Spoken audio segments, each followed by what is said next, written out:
Hello comrades, it's the weekend again and let's enjoy today's episode, part 8 of the Geo series with Baltic states. In today's episode, Operation Constantinople. We initiated this operation in the last episode, episode 7, and today we will witness the outcome of this war. I know I left you hanging for the whole week, but today, on Saturday, I'm not going to leave you without an episode of this epic series. So, if you prepared your popcorn, you know what to do. If you didn't, pause this video, go prepare your popcorn and come here and let's enjoy the best 10 minutes of your day where we will see some cooperation, some teamwork, a beautiful attack and well-organized assault on a very experienced player, which is Turkey, with a rank of more than 100. We are going to meet a very decent player in a public map. And I know it's not going to be easy. It's going to be complicated, but with teamwork we will try to make it done in a brief time. You see here the first contact here in the region of Bulgaria, which is under the rule of Turkey. We launched joint airstrikes between my strike fighters and naval strike fighters and Baltic states helicopters and air superiority fighters. Here we're focusing on the city of Sofia, where there is an anti-air division, a composition of mobile anti-air and motorized infantries. I know it's going to inflict a lot of damage to us, especially those mobile anti-airs. They are super annoying, but our strike fighters, they are up for it. They are ready to take it down. As long as our enemy does not have mobile SAM launchers, we're good. We're good. We can deal with the damage and we can take it down. I'd like to take this region as fast as possible. We do not want to lose any time in this war, especially that there are a lot of potential enemies that are lurking around us. One of them is Germany. Germany has took the victory site of Switzerland from us. It's under his reign. Also, Germany is another experienced player that we need to take him into consideration. That's why I agreed with my ally to finish this war as soon as possible and focus all of our air force and strikes on him to finish him in a record time. Later on, we will try to fortify our defenses on the German borders and go for him. This is the oil rig in the Caucasus, in the Caspian Sea, that is under the AI still. I'd like to take it for later because my fuel production is very, very low. You know, it's only plus 19 per hour. Okay, another strike is inbound. And yup, we dealt with it. It couldn't resist any more damage from our air force, especially the joint air strikes. You see, that stack was composed of 4 motorized infantries and 1 mobile anti-air. Yeah, piece of cake. Alright, the next target now. Let's swipe all of this region, Bulgaria and Greece, for any potential Turkish land forces there. I do not have radars for now, so we do not have enough vision.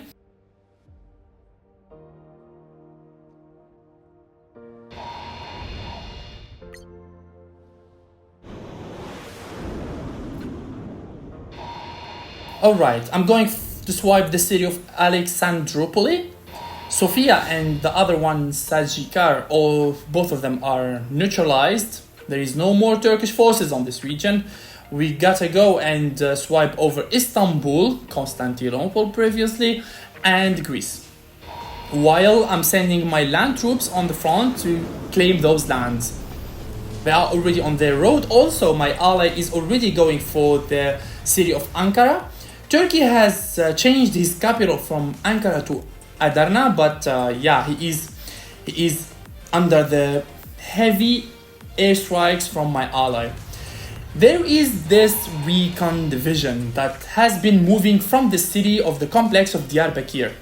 My ally has requested that we focus our fire on him because it had a decent amount of anti-air and it damaged heavily his helicopters.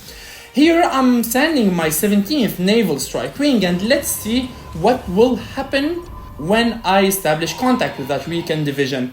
Let's have a look. I have now 100 hit points and now I have 82.7. That's the damage of anti-air. That's a very, very big damage. from this weakened division, losing around 20 hit points, because if I strike again, I'm definitely losing one aircraft, so that's not good for now. Let's send back our strike wing to heal in my capital Minsk, and we will come back for that later. You see that the Ontier has already damaged the Baltic states' air superiority fighters, yeah, we will need to focus on air force. Okay, so my ally dealt with it with his elite frigates, surrounding it from all the rivers, and with helicopters. Especially now that he dived deep inside the Turkish lands, we managed to take down his homeland cities. The only fortress remaining is Diyarbakir complex. There are still land forces there. The western region of Turkish, speaking of Greece and Bulgaria, etc., all of it is under the reign of the Belarusian kingdom. And let's go to Diyarbakir. It's a fuel complex. I needed so much to boost up my fuel production. And yep, this is the outcome of Operation Constantinople. I wanted to give you a brief video about today's episode, that I wanted actually to show you the outcome of it, how we deleted this enemy in a short time. That's all due to the hard work, activity, and the teamwork especially. In this here, there is a corvette that had been damaging my National Guard. We will see about that. I will patrol over it later and see. Okay, this National Guard in Antalya, it's an almost dead one. It will be dead in a few times, so it needs some reinforcement. I do not want it to fall for the Chosen. Now it's only a matter of claiming lands and moving to the next target.